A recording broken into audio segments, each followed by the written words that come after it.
ijoolleen saayidoo bahar daariin jiru akka jedhanii dubbataatii jiru.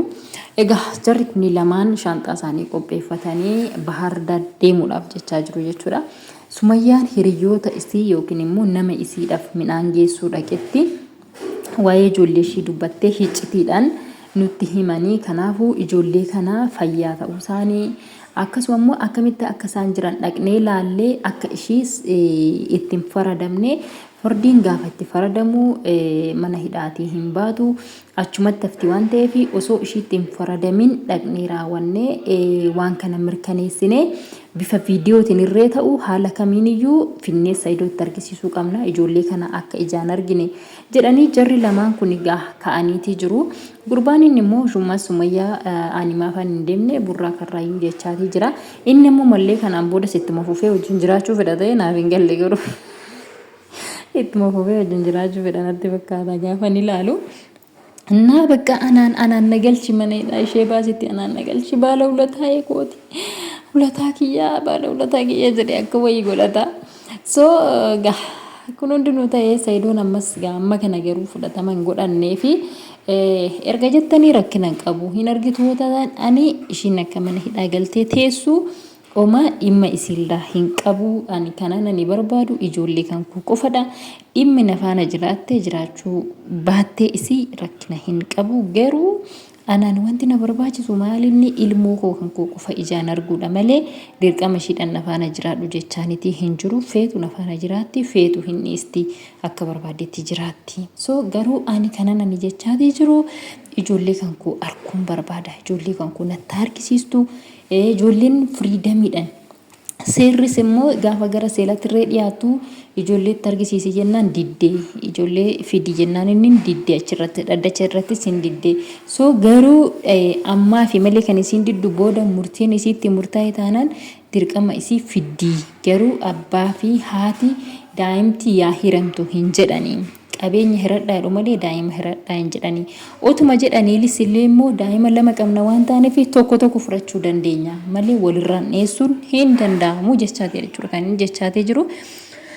So Sumayyaan ani maaliif akka ishiin akkatti garaa jabaatti dhugaa rabbi ani hin beeku daa'ima akkasitti abbaarraa dhiyeessuuniin ijoo hin beektu jechuudha haala darbee ani akkamittiin akkan ture sababa daa'ima kanaatiif jechuudha kanan waan hundumaa dhiisee waan hundumaa waan darbe hundumaa waan ta'e hundumaa dhiisee kanan egaa haati isaallee dhufanii raawwatanii nu waraarsanii namoonni baay'een gara seeraatiin illee deemnee argitaniitii jirtu.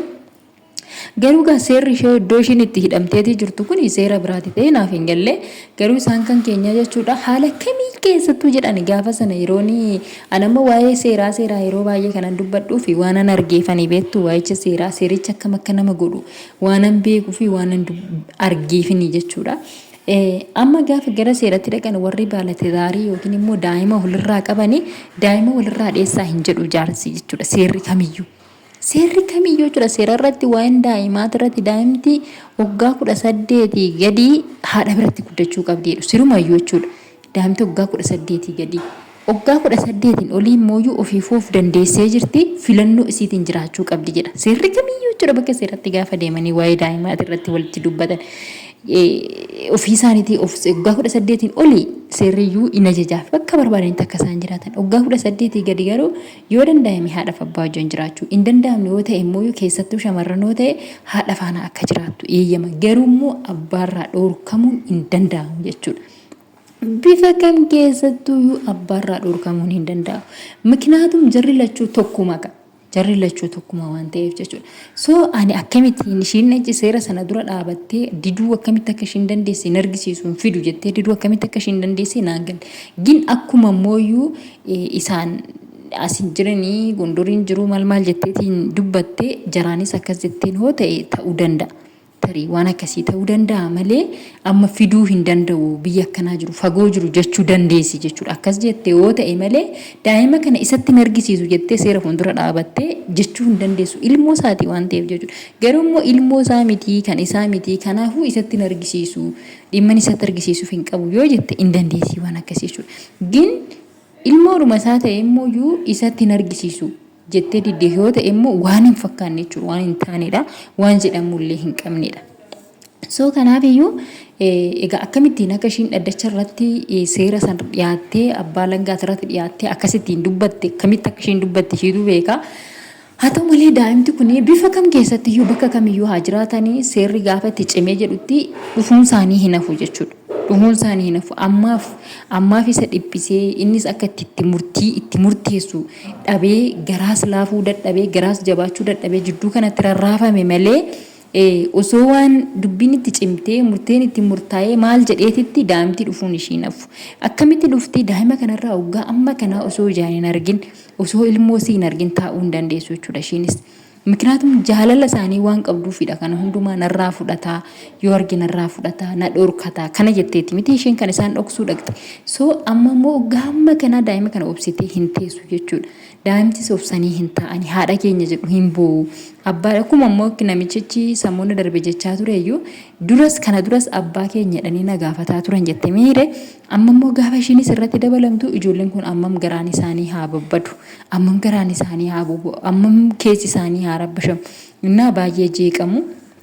So kanaaf iyyuu kana hunduma keessaa iyyuu Sumayyaan odoo ijoolleen iddoo jiran himtee ijoollee kana Sa'idoon otoo waan ijaan argeeti ishiittis murteessisiisu mana hidhaa keessas ishii hin teessisu jechuudha. Egaa akka jedhanitti iyyuu amma akka waan bakka jiran himteeti Bahardaar deemna jedhanii egaa jarri isaan lamaan jidduu keessa jiran kun shaanxaa isaanii qopheeffatanii deemuudhaaf ka'aniiti jiru jechuudha. So egaa maaliidhaan akka isaan nuu dhufanii hin beeku rabbiin tokkichi haa beeku ijoollee kana arganii raawwatanii garuu ijoollee fidanii dhufuu hin danda'an. Bargat ijoollee fidanii dhufuu hin danda'an. Ijoollee kana akka argan suuraa isaanii kaasanii nagaa yeroo gaafatan viidiyoo achitti waraabuu danda'u ijoollee biratti. Wantoota kana yoo ta'e malee ijoollee fidanii dhufuudhaaf hin danda'an. Sababni isaa maali? Jarri ittiin kennan warri isaa ijoolleen bira jiranii ittiin kennan.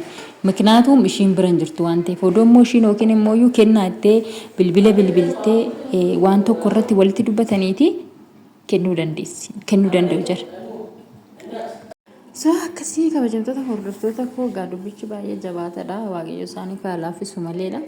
Ijoolleen immoo gaa achitti yoo argamte gaa akkuma jalqaba isiniin jedhee yookiin jarri kennuu dhiisuu danda'u waan ta'eef warri godonyoota ishiis haa ta'u abbaa barbaadillee haa ta'u warri daa'imti bira jirtu odoo ishiin achi hin eeyyamin hin kennani waan ta'eef inna gaa dhaqanii yookiin viidiyoo waraabanii yookiin immoo suuraa kaasudha innaa dhufan waan akkasiiti egaa maaliidhaan akka dhufan hin beeknu.